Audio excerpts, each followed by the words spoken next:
ఇకపోతే స్థానిక సంస్థలకు సంబంధించినటువంటి ఎన్నికలు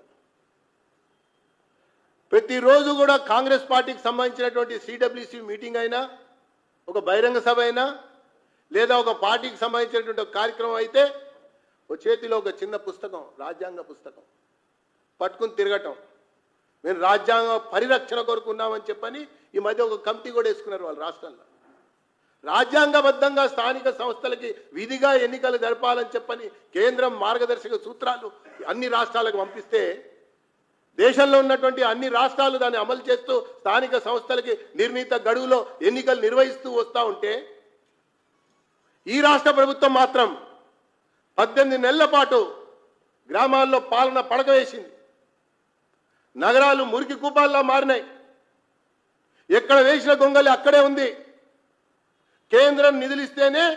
అక్కడ సాధారణ వ్యవహారాలు కొనసాగుతున్నటువంటి ఒక సందర్భం ఆ అంశాన్ని కూడా దృష్టిలో పెట్టుకొని ఆర్థిక సంఘం ఖచ్చితంగా ఎన్నికలు నిర్వహించినటువంటి ఒక రాష్ట్రాలకి రాబోయే కాలంలో నిధులు విడుదల చేస్తామనేటువంటి సర్క్యులర్లు కూడా జారీ చేసినా కూడా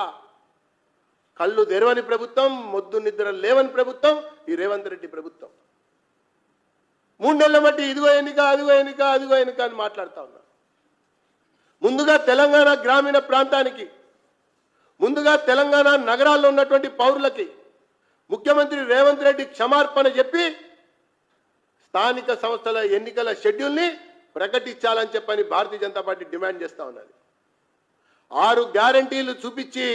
అధికారాన్ని దండుకున్నాం కదా అన్నటువంటి ఒక ఆలోచన అభిప్రాయంతో కొత్తగా రేషన్ కార్డులు పంపిణీ చేసి ఈ స్థానిక సంస్థల్లో గెలవాలని చెప్పని చూస్తున్నట్టుగా కనబడతా ఉంది ప్రజలు అప్పుడు ఉంటే మోసపోయారు ఇప్పుడు మోసపోవడానికి సిద్ధంగా లేరు స్థానిక సంస్థల ఎన్నికల్లోనే వీళ్ళని బొందబెట్టడం ఖాయమని చెప్పని నేను పేర్కొంటూ ఇమ్మీడియట్ గా క్షమార్పణ చెప్పాలి ఆ షెడ్యూల్ని రిలీజ్ చేయాలని చెప్పని భారతీయ జనతా పార్టీ డిమాండ్ చేస్తాను ఓకే